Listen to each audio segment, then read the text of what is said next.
The regular meeting of the Board of Education for August 28, 2018 is called to order. We want to welcome everybody present and welcome our television viewers. Can I just, before we go any further, can I just, for safety reasons, we need to make sure that there is room on all of the aisles. So if people could move to any available chair or just make sure that there's enough passage space for safety reasons. Okay. So I want to acknowledge that we have a bigger audience than usual here tonight.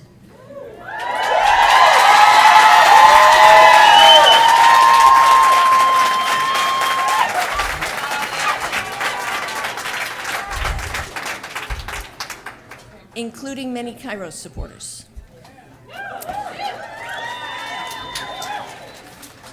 So before we begin student and public comment, I'd like to make a statement on behalf of the board.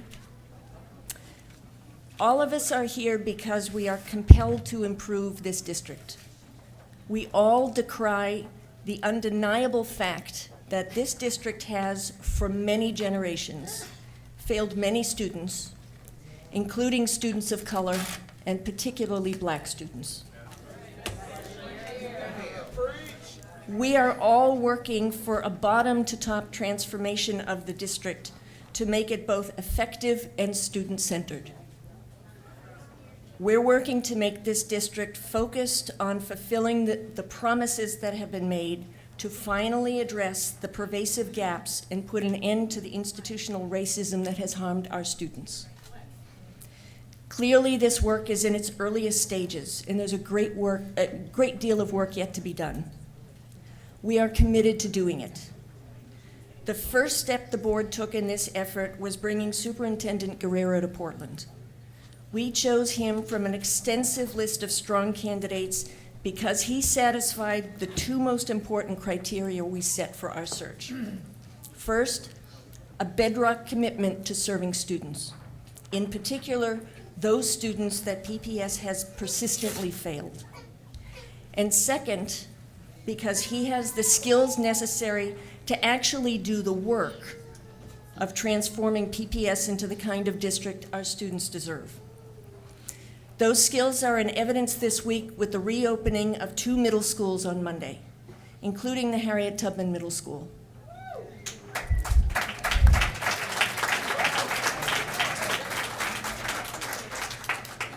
This board committed to doing it last summer, and Superintendent Guerrero and his dedicated team made it happen in the face of huge technical challenges. This is only a start, but it's an early demonstration of both our collective commitment and this administration's ability to move those commitments into action. We understand that promises are not enough and that these small steps cannot outweigh generations of bad faith and ineffective leadership. As we build our capacity to serve all of our students, we value community-led efforts like Kairos that have formed to try to fill the breach for black students. We want to support them, to learn from them, and to see how they can inform our efforts more broadly across the district. Thank you all for being here, and I'm going to dispense with most of the preliminaries that we usually do for these meetings, except I want to mention that we have interpreters in the audience. Can they come to this mic and announce where they're going to be? And once they do that, we'll move right into public comment. Меня зовут Жанна, я переводчик с русского и на русский язык. Если кому-то нужен мой сервис, пожалуйста, я сегодня здесь для вас. Спасибо. Hello and sorry about that. Hello and good evening. My name is Daniel. Me llamo Daniel y voy a estar ofreciendo servicio de interpretación simultánea en la parte de atrás del cuarto, si es que alguna persona necesita eso. Gracias. Good evening. 我叫杨波，我是中文翻译。如果需要我的帮忙的话，我到后边可以找到我。谢谢。Good evening, everybody. Magayga Bule Adan Abdi. Halkan waxaan u joogaa u turjuwaana waalidiinta ka soo qayb gala shirka caawa dhinacaas un baa joogaa.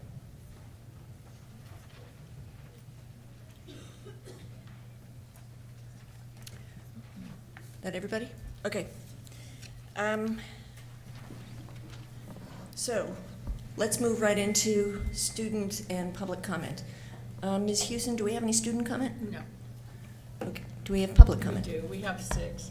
Our first 2 speakers are Rhonda Royal and Joe McFerrin.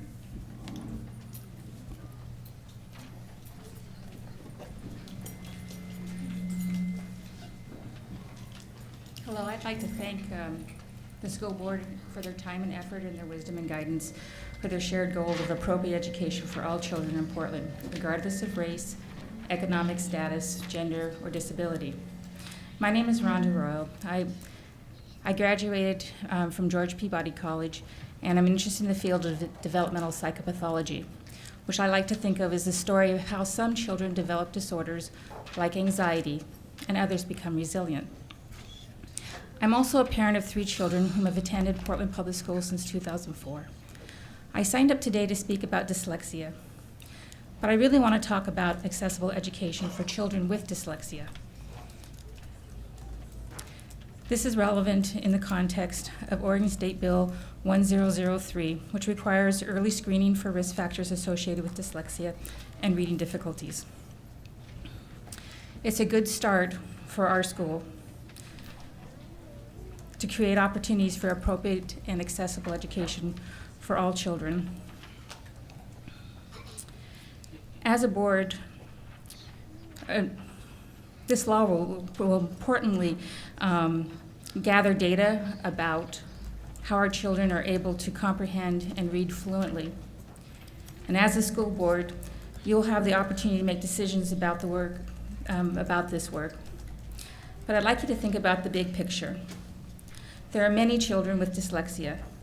It's estimated 5 to 10% of students have dyslexia, which is a neurological learning disability.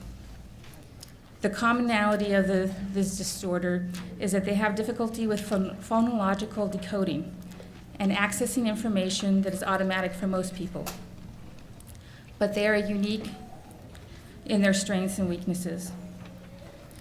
Children with dyslexia feel dumb. They're not dumb, but they often feel dumb because of how they're treated. There are no interventions that can cure dyslexia. It's pervasive. It affects math, reading, social relationships. It gets worse when people are stressed and don't have adequate sleep or nutrition. There's too much noise. So what do we need to do as a school district? We really need to focus on appropriate, accessible education for our children, regardless of their age, background, or eligibility for special education.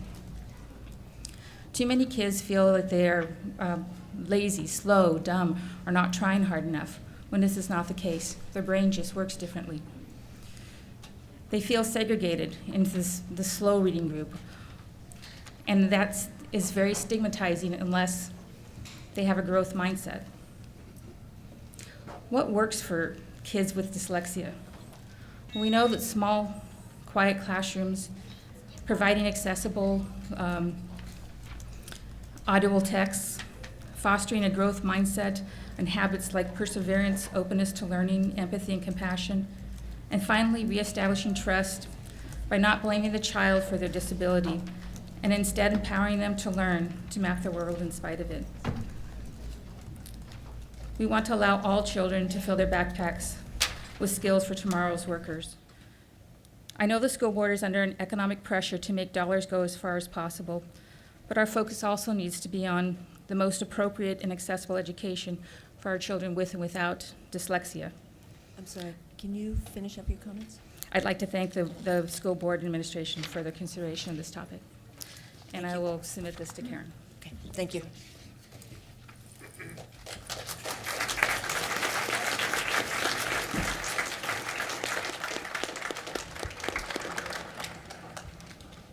Good evening, Chairperson Moore, members of the board, Superintendent Guerrero. My name is Joe McFerrin. I serve as the president and CEO of Portland OIC and the Rosemary Anderson High School. For 50 years, Portland OIC has served the African American community in a variety of ways. Our roots are based in workforce training, and over time, we've added services to youth and families involved in the juvenile justice system and gang outreach and prevention. As a PPS partner for over 30 years, we have opened alternative high school sites, and this year, we are launching a middle school in North Portland. While we do not serve the African American community exclusively, it is our primary focus in all of our programming. POIC values the work done by Kairos because of their success in positively impacting children early in life.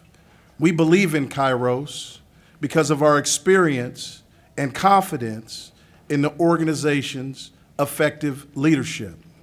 Kali Ladd and Zalika Gardner have led the charge for addressing and changing the achievement gap for youth of color, and especially for Black children.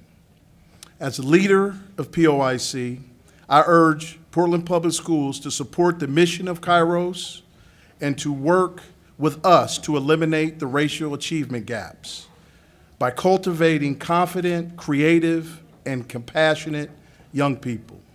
Your commitment to Kairos through the granting of a 5-year lease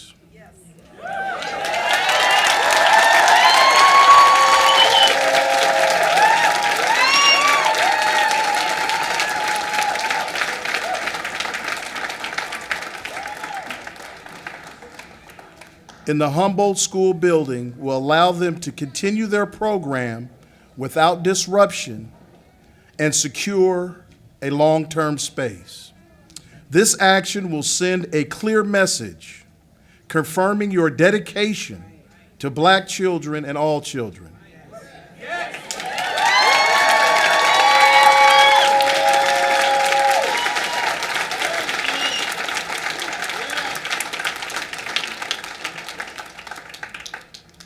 Kairos has a proven track record of achieving academic success for underserved children, and therefore, this could be,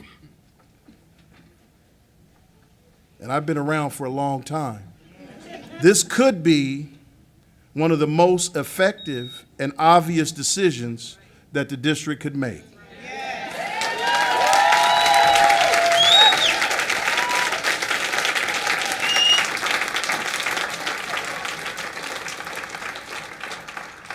Give Kairos the ability to list Humboldt for 5 years, and by then, I trust that they will be in a position to acquire a new space.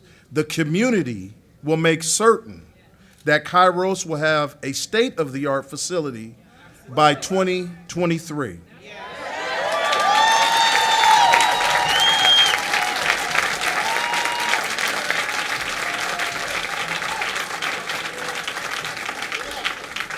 And I'd like to submit letters of support from the following organizations: NAACP, Early Learning Multnomah, Representative Janelle Bynum, POIC, Department of Education, Meyer Memorial Trust, OPHI, the Urban League, MESA, PAIR, Black Male Achievement Initiative, Jack and Jill, Coalition of Communities of Color, Unite Oregon, Black Building Blocks to Success, Vancouver Avenue Baptist Church, Black United Fund, PALF, REAP, and many others. Thank you.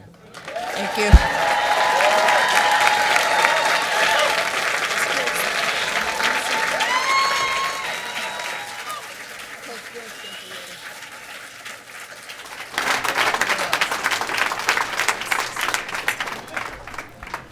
Ms. Houston, next two speakers. We have Bahia Overton and CJ Robbins.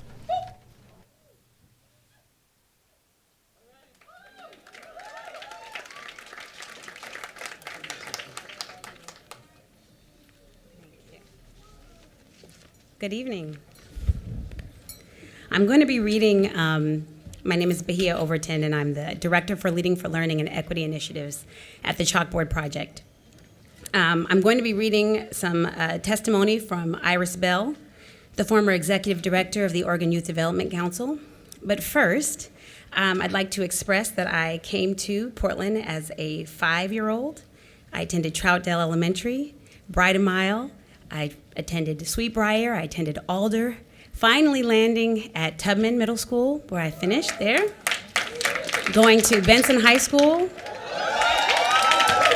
going to University of Oregon, I was the duck cheerleader, going to Fisk University in Nashville, a historically black college, and then attending Portland State University for my master's and PhD. Okay. I want to say these things because I have been through the educational continuum here in the state of Oregon, and I can say that 2 experiences stand out profoundly to me in terms of what really supported my learning and what allowed me to be a PhD almost candidate right now, if I can ever finish. So those 2 experiences were being at Tubman Middle School, where I had Paul Coakley was my principal. I had an amazing history teacher named Mr. Symington. I had an amazing health teacher named Mr. Hudson. I had a homeroom teacher named Mr. I know all these people. I remember everyone's names because they had that kind of an impact on me. And after going through all these schools in East County where I was not treated well, where I had one teacher, Mr. Poff, who told my parents that I was a jewel among the thorns, that he valued me, he saw my potential. The one teacher in all those experiences. And I did not like the color of my skin. I did not like who I was. I wanted to be the special black kid who didn't stand out. And only when I got to Tubman was I reaffirmed and supported and believed in. And when I went to University of Oregon, where I was 495, 495, and that's it, leaving there and going to Fisk University, a historical black college, and being affirmed and reaffirmed and cultivated by people who looked like me, who were scholars and educators and doctors and scientists, reaffirmed for me and confirmed for me my abilities. So I don't want it to be lost on the board that these experiences being cultivated by people who not only look like you, but who express how much they believe in you is something that you cannot measure simply in even academic outcomes, though we have them. You have to look at the children thriving and being healthy. You have to start there first. And the places that we can do that are shrinking more and more here in Portland. And the community has been raped and pillaged. And this is where at the very, very end here, sorry. So really quickly, what I'm speaking to from Iris Bell is serial forced displacement, which is defined as the repetitive, coercive upheaval of groups. The displacement is due to federal, state, and local government policies. When we look at historical forced displacement, what it results in is people feeling not secure in their space, not being able to thrive, not being able to find balance or stability, and therefore it results in interpersonal and structural violence in communities. If we are truly trying to eliminate the school to prison pipeline, then we must think about new narratives, new ways of engaging our school system and addressing our needs of our children in different, new, and innovative ways, which is what Kairos is doing.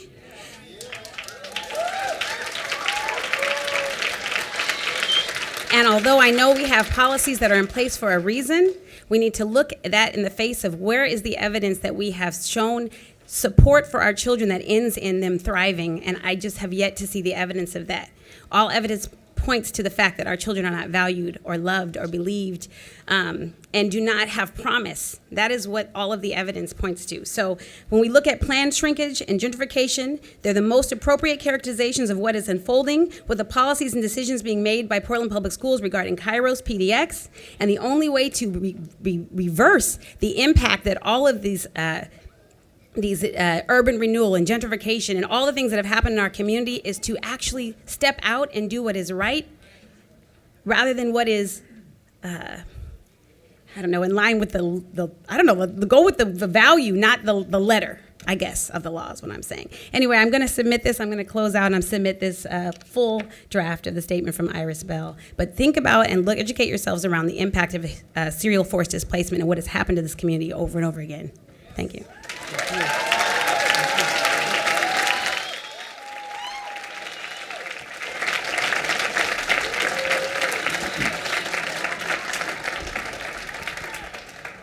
Good evening. My name is CJ Robbins, and I coordinate Black male achievement efforts for the City of Portland's Office of Equity and Human Rights. I first want to say thank you to the community members that have come today with children and families and shown up in support of Kairos PDX. Appreciate the time that everyone has taken out of your lives today to be here. So I first want to say thank you to you. Thank you also to the board for your thoughtful consideration here. BMA is a collective of individuals, organizations, and communities who envision Portland as a place where every Black male will have access and opportunity to health, safety, and success.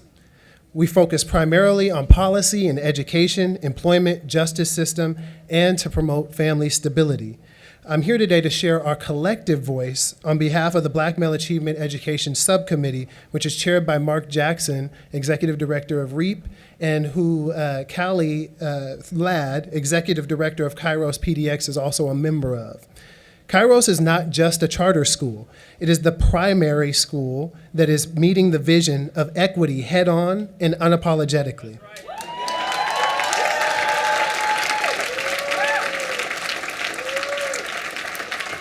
The parents at Kairos have their children there because they believe in a school that has eliminating the achievement gap for Black, brown, and indigenous students built into its foundation. That foundation, like any, is vulnerable to uncertainty. Here we are for the second year in a row having the same discussion we had last year about a space where Kairos can thrive. This discussion is not about black and white, it's not about charter schools, and it's certainly not about treating all charter schools the same. It's not about equality, it's about equity.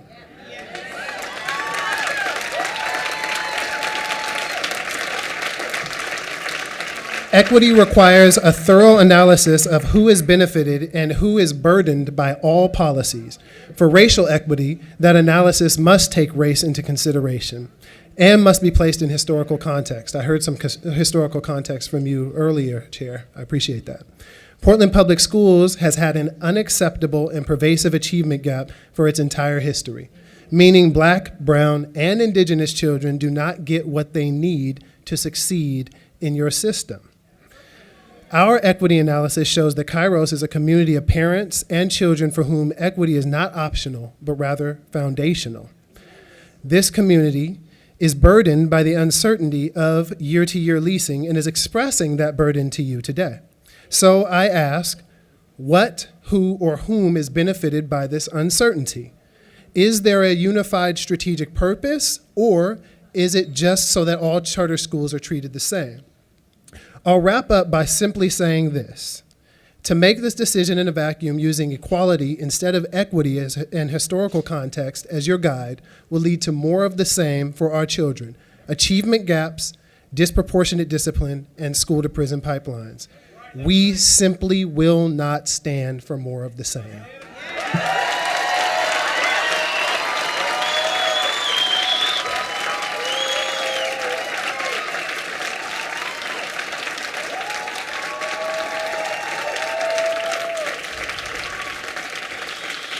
Thank you for your time today and thoughtful consideration of this issue. And we have submitted a letter that was mentioned by Mr. McFerrin earlier. Thank you. Thank you.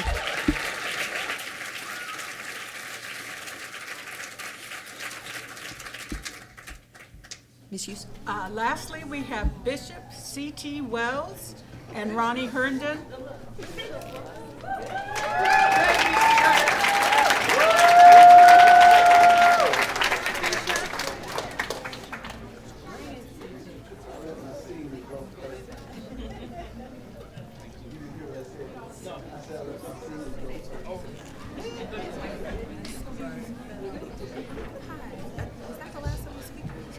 Good evening, Board. My name is Bishop Wells. I pastor Emmanuel Church, which is a 53-year-old church here in the city, founded in April 11th, 1965, down on 3951 North Mississippi Street. That is now a bicycle shop. I remember going to Paul Anktel when we sold that piece of property for $10,000, collecting a check from him. But how times have changed and how circumstances have changed. And I think you see by the passion here. I was on my way here and I thought, why do we have to continue to have these battles over the education of our children? I would think there is what we call the common good. There's the things that we all rally around. I look at our schools and I am burdened because it is not what it was in my formative years. We face a multi-generational resistance that I believe to the education of our children. I don't believe it's necessarily intended, but that's the outcome. Mitigating circumstances get in the way. And I don't want to repeat what has been so amply stated here today, but let me just draw a couple of thoughts. I thought about the word vision, and since I'm a pastor, I won't preach here, but there is a particular passage in Proverbs 29 and verse 18 says that without vision, the people perish. In other words, the people are not able to cast off restraints. There are things that generationally hold us captive and hold us bound, and it does not release us to be who we are. The reason that you see this passion here today is because we believe in Kairos. I remember growing up here, I lived at 5133 North Michigan. This is in the 70s. I don't know if you were here then, but this was in the 70s. I was bused to Madison High School. I caught the bus from Humboldt. Humboldt was a place where we hung out. Humboldt was a place where we played ball. Humboldt was a place where we met our friends and companions. And so over the years, as you know, the school closed down, and what was once a thriving educational center began to be in disarray and decay. And someone had vision. Someone had vision for how to educate our children, and that was Kairos.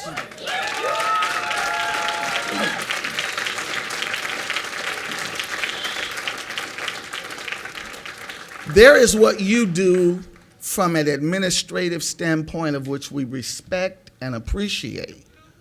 But vision is not something you can buy. It's not for sale. It is a rare commodity that comes up out of the ashes, up out of the abyss, and it's designed to facilitate a solution to a problem. And frankly, it's designed to facilitate a solution to a problem which the school district probably could do a better job. But Kairos responds to a cultural dynamic, not only an academic dynamic, that feeds children who are looking for people that look like them. And unfortunately, in this city, we don't have too many institutions like that. Joe McFerrin just sat down from his organization, and I appreciate all that Tony's doing with his organization. These are men of vision, and I believe vision has to be funded. Vision has to be supported. Vision has to be encouraged, because you can't create it. It comes out of the heart of people who have a passion for educating our children. And so what I would say to you is that as we make decisions, we lose clarity because of mitigating circumstances. And I believe you're well-meaning. I'm not here to beat you up. I'm not here to say you're bad people. I'm sure in your own reasoning and in your own heart, you are doing what you think is right. But what we have to address today is the systematic failure to include our children in an environment where they can thrive. Let me end with this. My baby girl, I have two daughters. One, I won't call their name, so they don't get on Instagram or what have you. Oldest daughter graduated from Spelman University, Spelman College. My baby girl graduated from Howard University. Thank God that she had enough moxie in her to spend sometimes 24 hours in a day studying all night long because she wanted to pay for her education. She graduated in biology, not in PE, but if that's such a degree, but she graduated in biology with a 4-point+ degree. She had to come back to Portland to make up some leveling work. And so she went to PCC College. She said to me, Dad, my 2 semesters at PCC was more difficult than my 4 years at Howard University. The reason it was difficult is the reason all of these people are here. We understand the effects of culture on education. We understand the effects of someone saying, hey, you can do it. You can achieve. Now, I don't cast aspersions and assume that there are not good teachers in many of our institutions. I know they are. But I'm saying to you today that Kairos must be given consideration as a visionary concept that we can't just walk by and ignore. And I thank you for your time. And I pray that we're able to extend every accommodation to Kairos that is so deserving, because they are an answer to a problem. Thank you.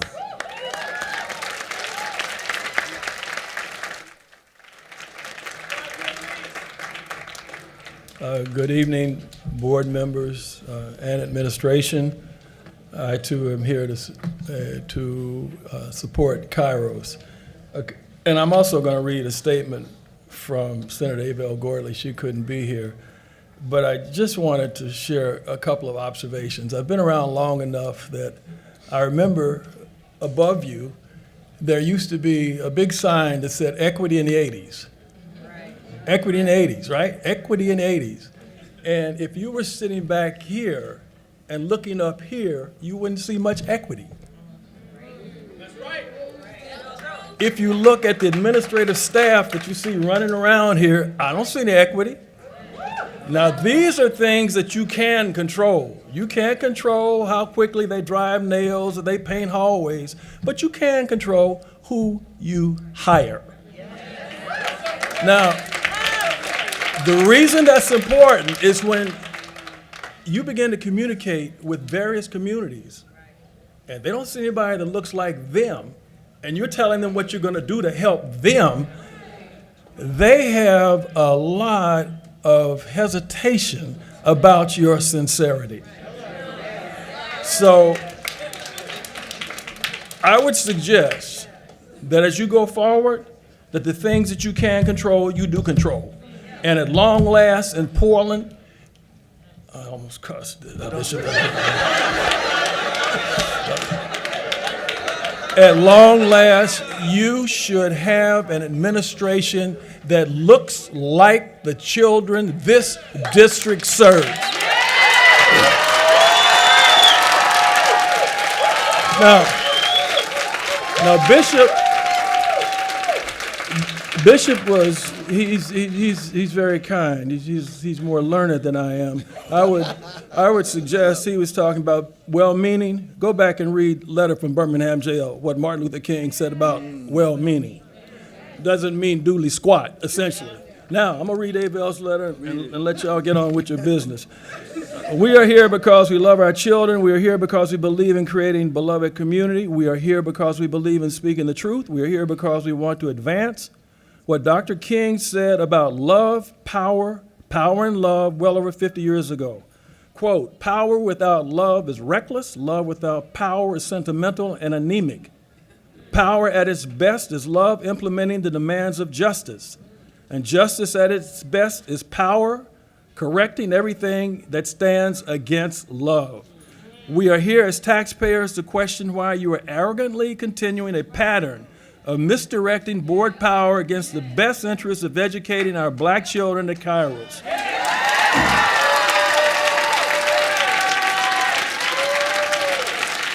Portland Public Schools, as an institution, has a shameful history of demonstrating that it does not care about educating black children and has been terribly slow and resisted efforts to dismantle white racism.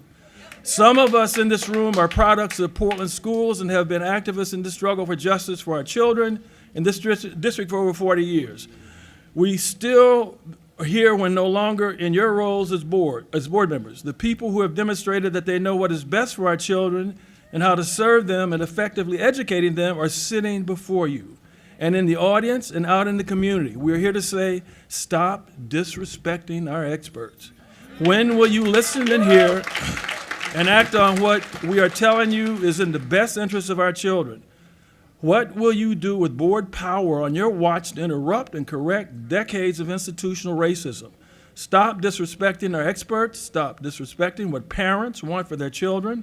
Stop disrespecting the black community. Stop upholding institutional racism.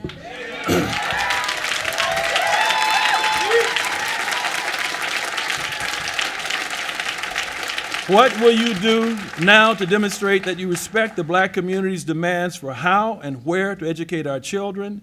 We are here to say that we are sick and tired of being sick and tired of petitioning for board policies that are right, just, and fair for our children's education. We are here to say, do not serve more platitudes, paternalism again.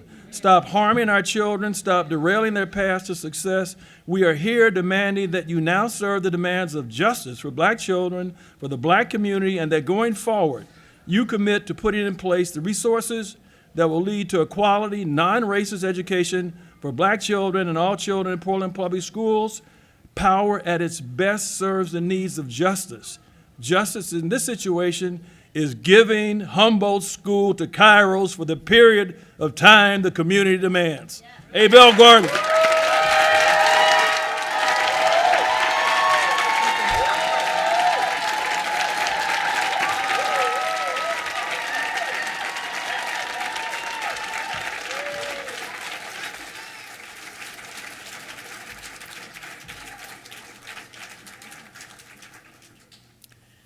Thank everybody for the comments.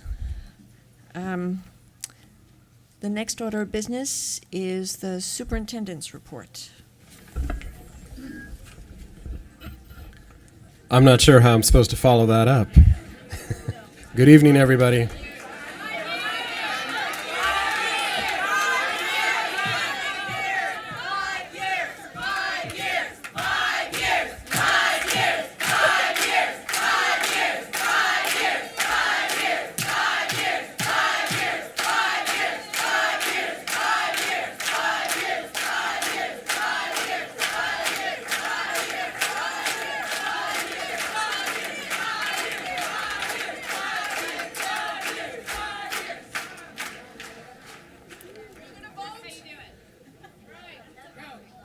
Well, as much as I'm excited to share a report about the opening of school, I'm not going to begin doing that without also first speaking to this very important topic of supporting and better addressing the needs and achievement of our black students and an appreciation for the work that Kairos has embarked on towards this shared goal. I want to thank the speakers for their statements this evening and to all the community members that are here this evening. Here in Portland, like unfortunately in probably every other urban school district across the country, we have failed to effectively serve black students. This is unacceptable to me. Families and community members are right to raise attention to this serious and urgent matter. As superintendent, one of 7 superintendents of color in the state of Oregon of 200 districts, I am committed to disrupting these racial inequities and ensuring the success of all students. This new leadership's commitment is to proceed in this work in a deliberate and thoughtful manner. It includes critically examining those practices that will result in closing opportunity gaps in our school system. African American community members and leaders are once again calling on education leaders in this city to address these pressing challenges found in our school system, one that enrolls over 4,600 black students. In my short tenure here,